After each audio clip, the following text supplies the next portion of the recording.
다니엘서 2장 19절 시작. 이에 이 은밀한 것이 밤의 이상으로 다니엘에게 나타나 보이매 다니엘이 하늘에 계신 하나님을 찬송하니라. 아멘.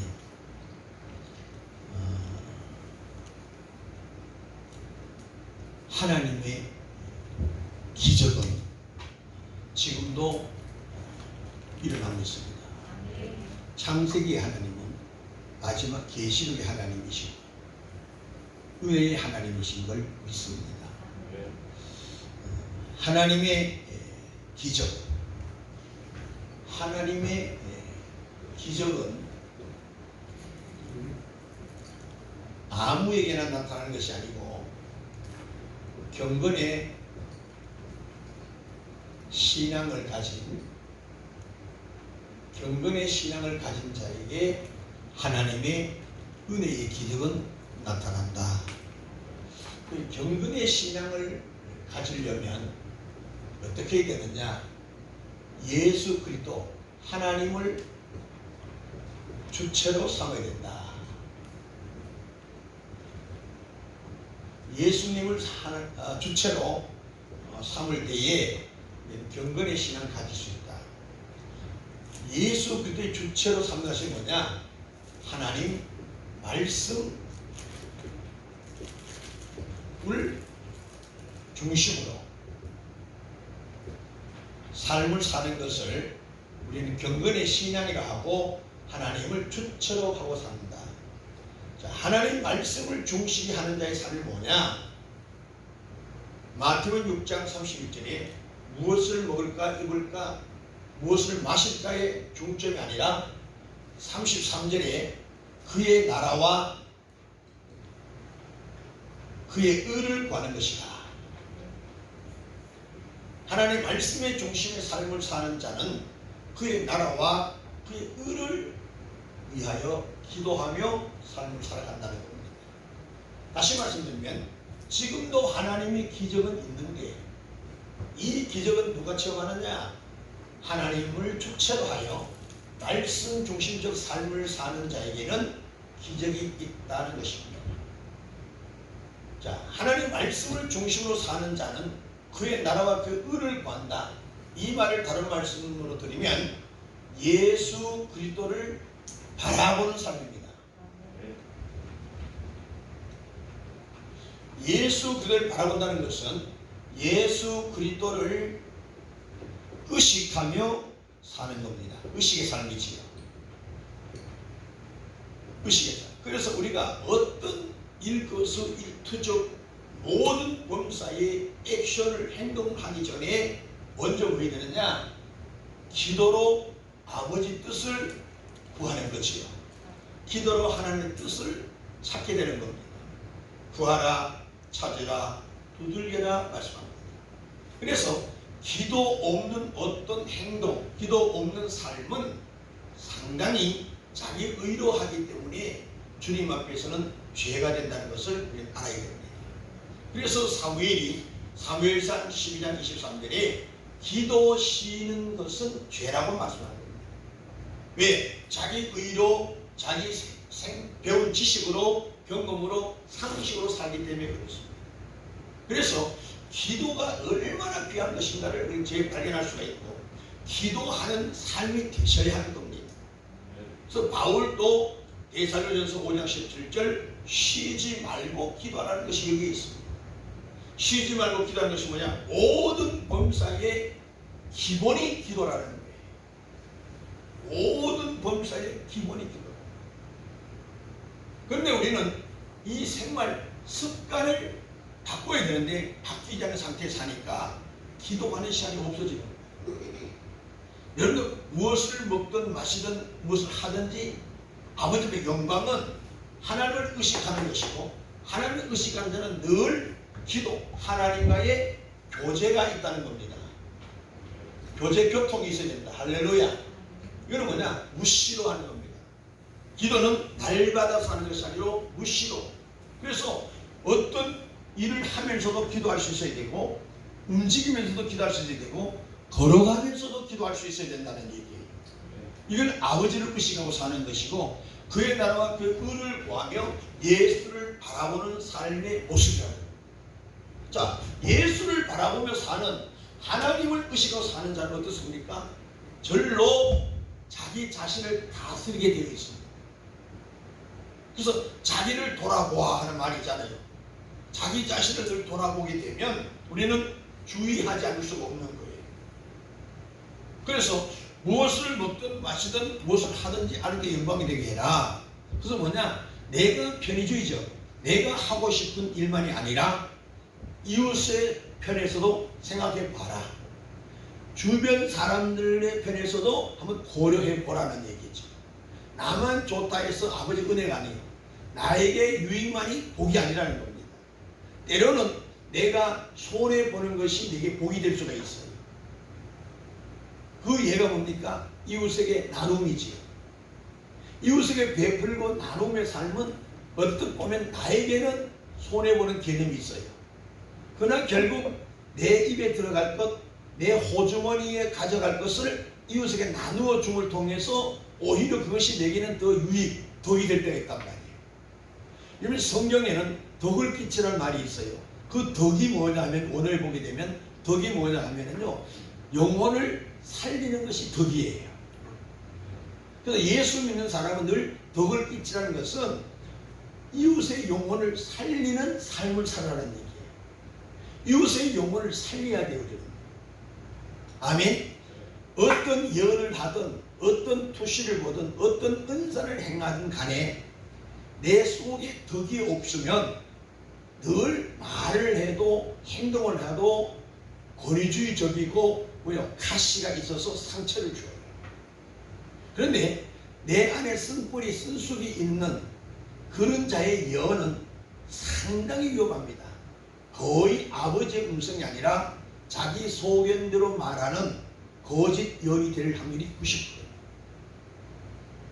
그래서 제가 늘 얘기하지만은 어떤 은사를 하는 자들에게 기도를 받더라도 성령은 뭐냐?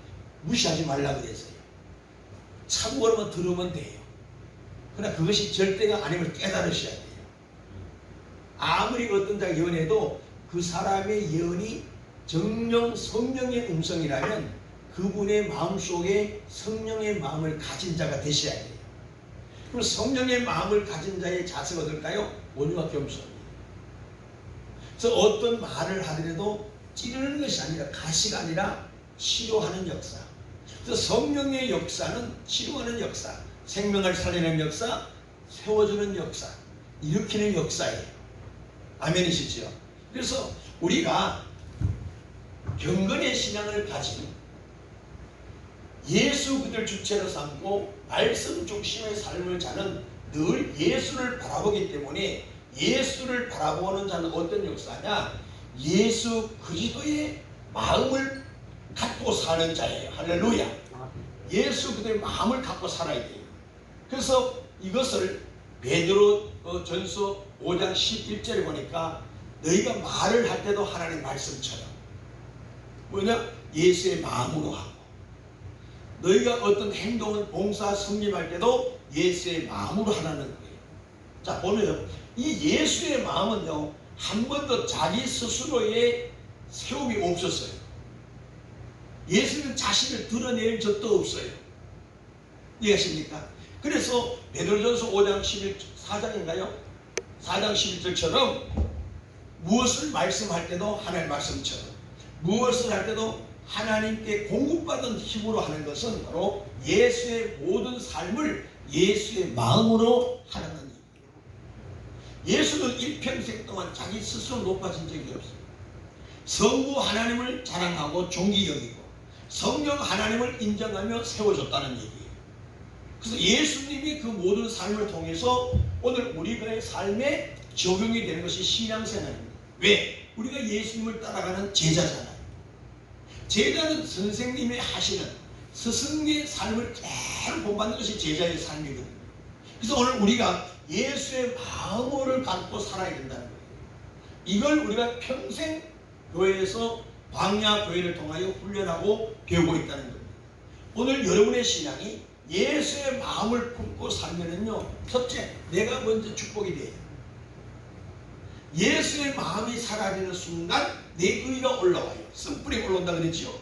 그 쓴뿌리가 올라오는 순간 내게 화가 돼요. 교만하는 것이 좋지 않잖아요. 짜증스러워요.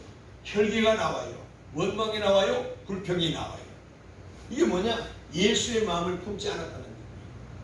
그래서 온유와 겸손의 마음은 늘 남을 세워주잖아요. 빌립보서 2장 5절에 남을 나보다 낫게 여기잖아요. 그 얘기는 뭐냐? 내가 볼 때에 내 기준으로 볼 때는 저분이 형편없는 사람으로 비춰질 수 있으나 그분도 하는 이야기하는 삶이 일일이 봐주라는 거예요. 예수님의 마음이 우리를 통해서 만족지 않지요.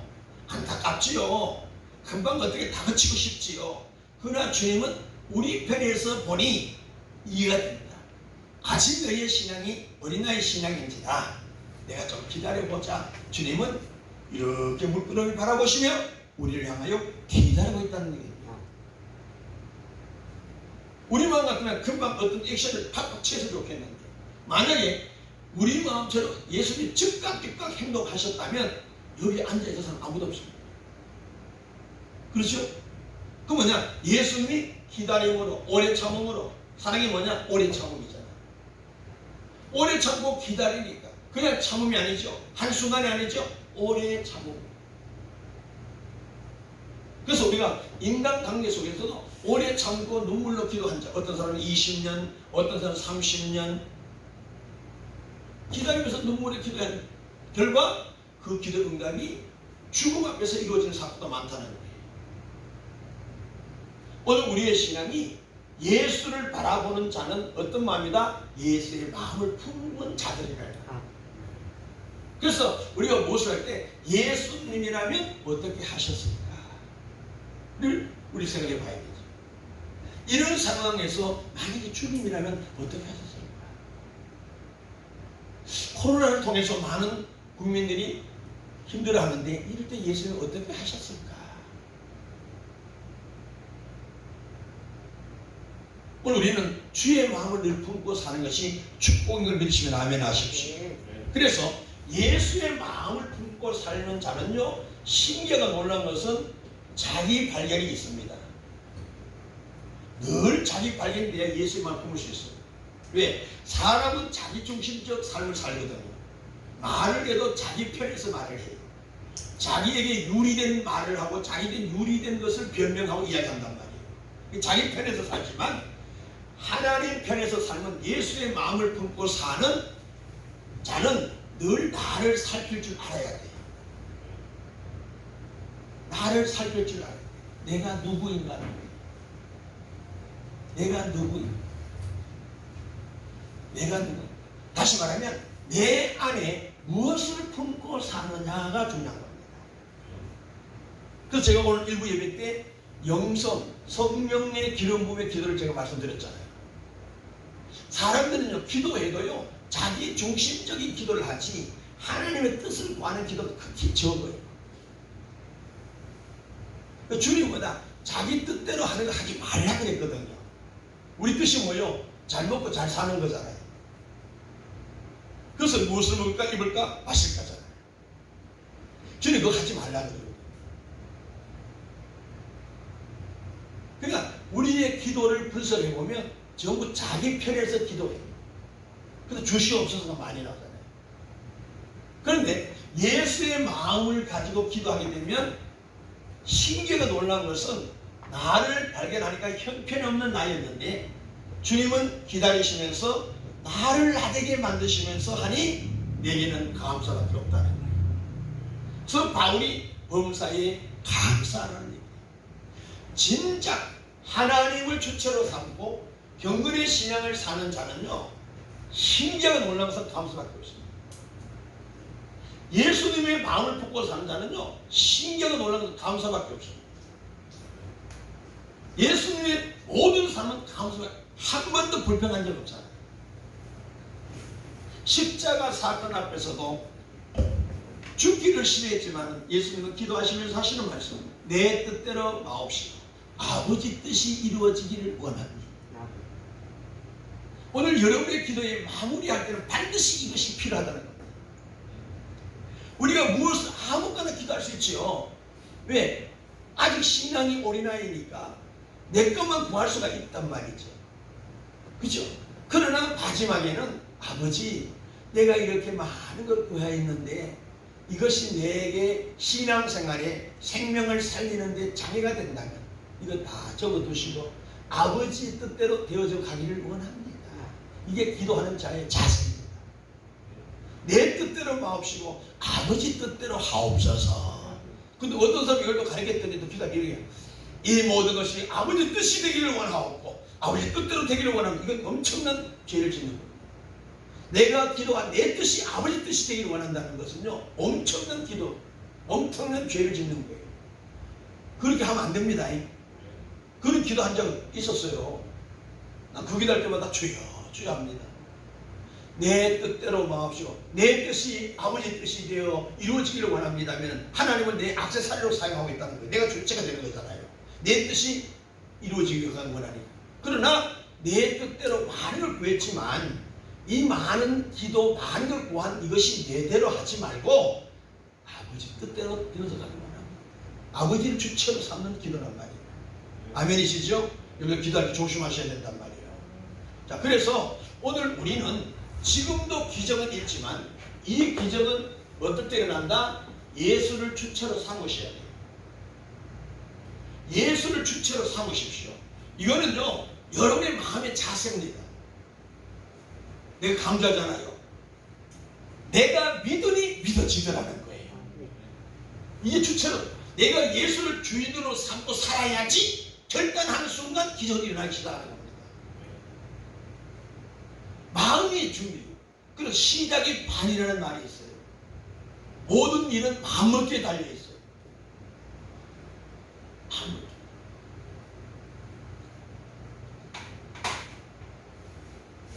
어떤 분이요 90일 동안 감싸움을 하고 살자고 결단하고 해봤대요. 놀라운 기적이 일어나는 겁니다. 작심이 3일이 아니에요.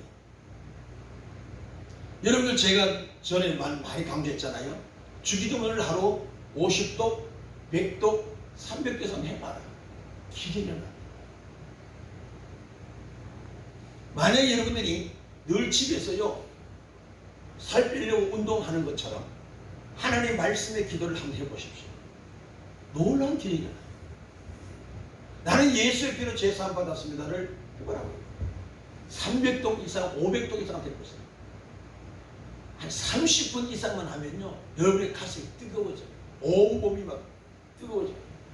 그러면서 우리 몸이 몸 주변의 모든 것 일부 예배 때처럼 성령의 기름 부음의 기도를 하게 되면요 여러분이 금방 체험할 수 있어요. 왜? 안 된다고 해서 하니까 안 되는 거예요. 하나님의 기적이 일어난다. 아멘 하고 시작하면 반드시 역사해요. 왜? 내 안의 모든 것을 다 비웠다 그랬잖아요. 다 비고 온전히 주께 맡겨서 성령이 일하신 대로 하게 되면 내 몸이 막 움직인다니까요. 내가 움직이고 싶어서 아니고 절로 몸이 움직여져요. 그 움직임을 절제하지 말고 계속 가다 보니까 허리를 비틀어서 치료해주는 역사가 나타나고 귀가 열려지고 눈이 뜨여지는 역사가 있단 말이에요. 그런데 우리는 뭐냐면 자꾸 뭐 하느냐 반신반의할 때가 많고 아니면 에이 뭐 그렇다고 그게 되나. 또 하나 아이고 요즘은 뭐 표적 이적 기적보다는 사탄도 그렇게 한다니까 조심해야 된다. 없어지네.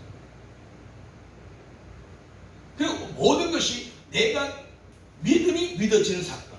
이거 잘 이해하셔야 돼요. 내가 믿으니 믿어지는 사건. 아멘. 내가 마음을 열면 주님이 들어오셔서 일하신다 그랬잖아요.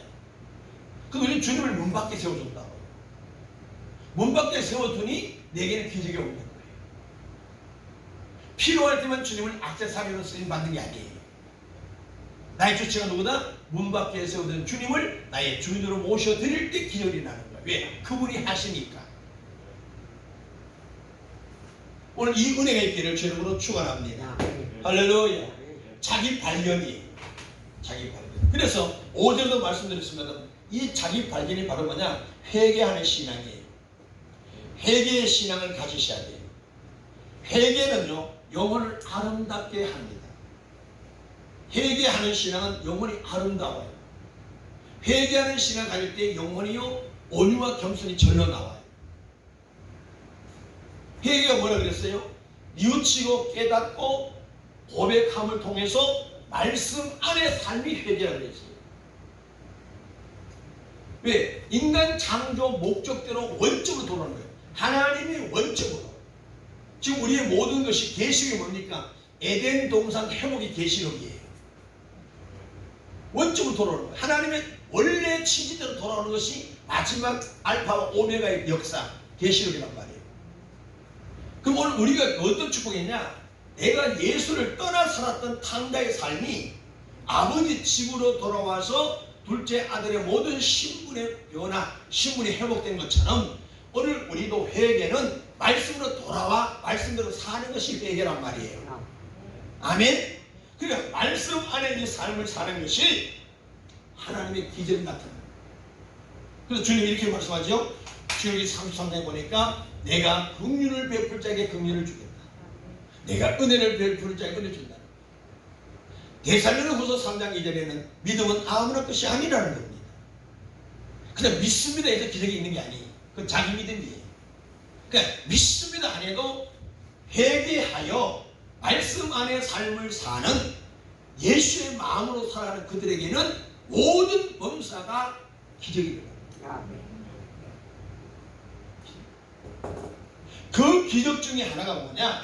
만남이 있습니다.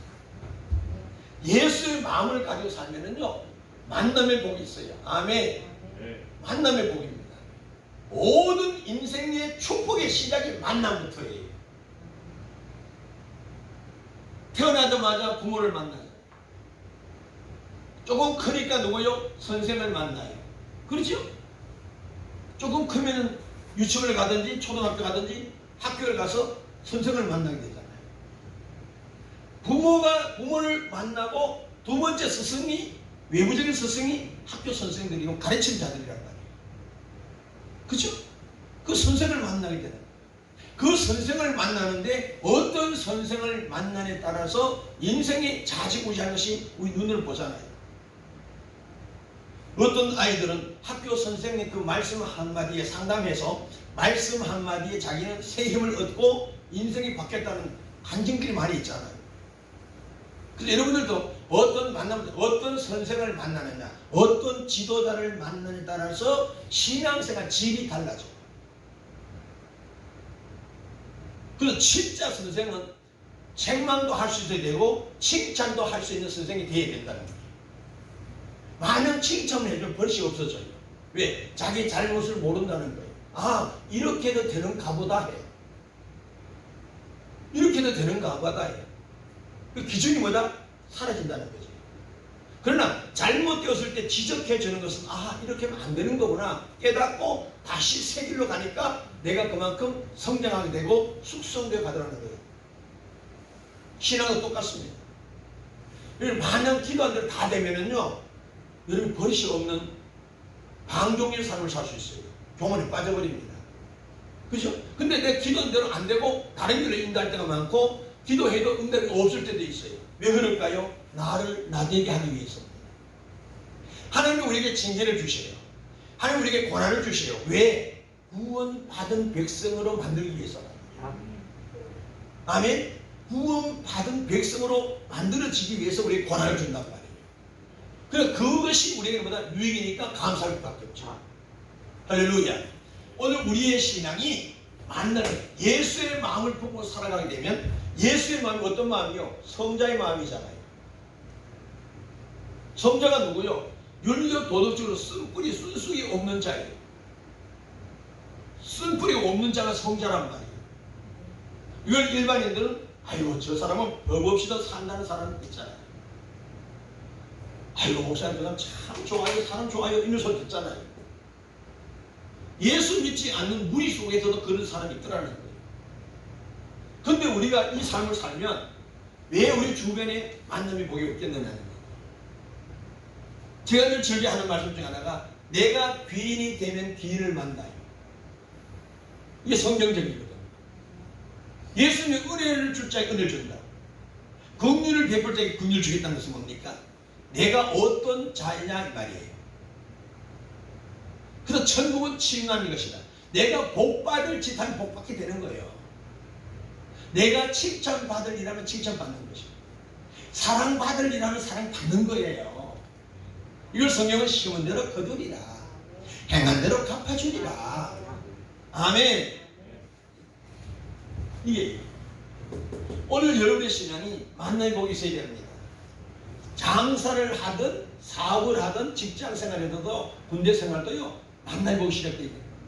아무리 제대로 똑똑하고 착한 사람도 제대로 못 만나면 법이 흐트러져 버려요. 그런데 내가 좀 부족하더라도 훌륭한 지도자의 만남이 있으면 내 가는 길이 빛으로 밝아져요. 이해가십니까? 어떤 사람은 결론적으로 책망만 하는 지도자가 있어요. 무조건 야단만 쳐요. 그런데 어떤 지도자는 가르치면서 이끌어가는 지도자가 있어요. 직장생활 해보니까 그렇더라고요. 그 사람은 니가 찍기 뭐야? 네가 해야지 그 모양이지. 이거 뭐냐? 결론적으로 책망하는 거잖아요. 그런데 어떤 부모는 너 이렇게 하면 안 되잖아. 이렇게 하는 것보다는 이렇게 하면 어떠냐고. 그죠? 가리키면서 새로운 길로 이끌어가는 부모가 있다 이 말이에요. 오늘 예수님께서 선지자, 주의 종, 지도자를 통해서 우리의 가는 길이 잘못된 길임을 지적하며 새로운 길로, 생명의 길로, 구원의 길로 인도해 가고 있는 것이 교회 사명이잖아. 오늘 우리의 신앙이 예수의 마음을 품고 다시 경건의 신앙을 가지면 예수의 마음을 품게 되고 예수의 마음을 품게 되니 늘 자신을 되돌아보는 회개하는 삶을 살더라. 회개가 뭐다?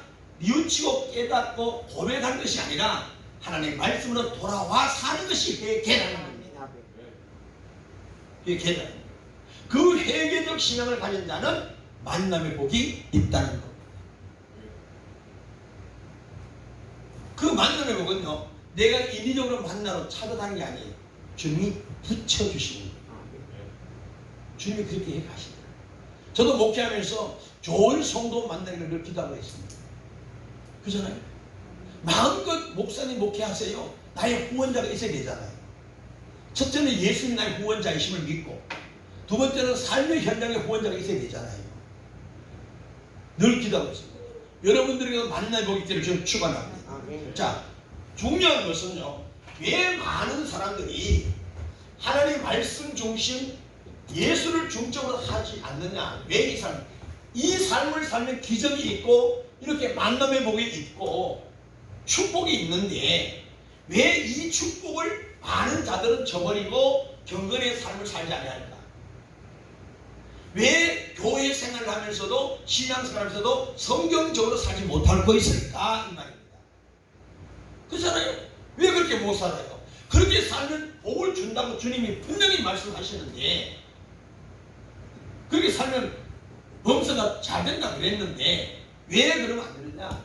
한마디로 딱 요약하게 되면 하나님에 대한 무시 때문에 그렇습니다. 하나님에 대해서 모르기 때문에 그래요. 하나님에 대해 무시해서 일어난 사건은 뭐냐? 반신반의하는 거예요. 반은 믿고 반은 의심해요. 그 알게 모르게 하나님을 시험하더라 이 말이에요. 될까? 그렇게 해도 되나? 될까 말까? 늘 반신반의의 삶을 살아가는 자들이 교회 안에 너무 많다는 거예요. 그래서 예수를 주체로 삼으면 된다는 것은 갖고 있으면서도 그런 삶을 살지 못하는 것은 생활의 변화를 가져오지 못하는 것은 많이 의심하기 때문에 그렇습니다. 오늘 여러분들 왕이신 나의 하나님 그 하나님 믿으세요? 요 간단한 내용 같지만은 글쎄요 믿는 자가 극히 적다. 왕이신 나의 하나님 예수님이시란 말이에요. 그것이 믿어지면 우리의 모든 생활의 일거수일투족의 생활이 바뀝니다. 다시 말씀드리면 내가 어떤 사람을 사랑하는 사람 앞에서는 우리가 모든 것이 새로워지잖아요. 예의 범죄를 갖추잖아요. 함부로 행동하지 않잖아요. 그러니까 우리가 하나님을 바로 알면, 그래서 호세아 6장 3절에 하나님을 알자, 힘써 알자, 제대로 알자는 얘기거든. 그래서 바울은 다메섹 도상에서 예수를 만난 이후에 그의 삶은 바른 삶으로 바뀌어버리잖아요. 그 모든 화려한 것을 다 버리잖아요. 오직 예수만 주체로 삼잖아요. 이해하십니까? 예수의 제자도 마찬가지예요. 성령을 받고 주님을 확실히 만나버리니까 그때부터 그들은 전부 다 순교자로 바뀌잖아요. 죽는 주례로 바뀌는 겁니다. 뭐요? 예수를 주체로 삼고 예수를 주체로 삼다가 순교하는 거예요. 오늘 하늘나라 가면 제일 큰 상급을 받는 자가 누굴까요? 예수님이 가장 가까이 있을 자가 누굴까요? 순교자들. 순교자들. 오늘 여러분들 이 시대, 복음시대 순교 누굴까요? 내 의를 버리고 내 생각을 버리고 내 욕심을 버리고 내 방법을 버리고 주님의 뜻을 선택하는 것이 순교예요. 오늘 여러분 요 한 시간 예배 때 요것은 아버지 앞에 지금 순교적 신앙이에요. 그죠? 지금 막 피곤해서 자고 싶잖아요. 좀 맑은 공기 마시고 싶잖아요. 근데 그걸 뒤로 하고 먼저 왔다는 것이 순교다 이 말이에요. 아멘입니까? 순교. 그래서 이 순교적 가장 기본적인, 가장 부스러기 같은 순교 요 훈련을 하다 보니까 이것이 쌓여서 장성한 믿음을 가질 때는 내 인생 전체를 아버지께 통째로 드리는 순교가 되더라 이 말이에요. 이해하십니까? 그러니까 작은 것부터 요거 훈련해 가는 거예요. 그래서 목사가 순교를 가르치고 있는 거예요. 예배의 순교해라. 시간의 순교. 시간이 여러분 24시간인데 주일날은 뭐다? 4시간 못 갖고 아버지 앞에 드리고 나머지 내가 갖고 있는 거잖아요. 이게 순교다 이 말이에요. 시간의 순교. 물질도 마찬가지예요. 내 쓸 돈도 부족하지만 드려지는 것이 물질의 순교란 말이에요. 그 순교의 훈련을 그것이 자꾸 반복 훈련하면서 내 인생 전체를 주님 앞에 영광에서 드려지는 것이 순교자가 되는 거예요. 아멘이시지요. 여러분 그런 은혜의 있기를 좀 축원합니다. 할렐루야. 자, 그러면 제가 몇 가지만 얘기를 말씀드릴게요. 여호와가 누구냐 봤더니요, 창세기 22장 14절입니다.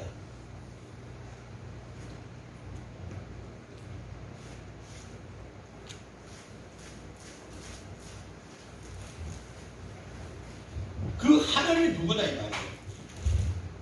이 하나님이 누구냐? 첫째, 시작. 아브라함이 그 땅 이름을 여호와이라 하였으므로 오늘까지 사람들이 이르기를 여호와의 산에서 준비되리라 하더라. 아멘. 여러분 여호와 이래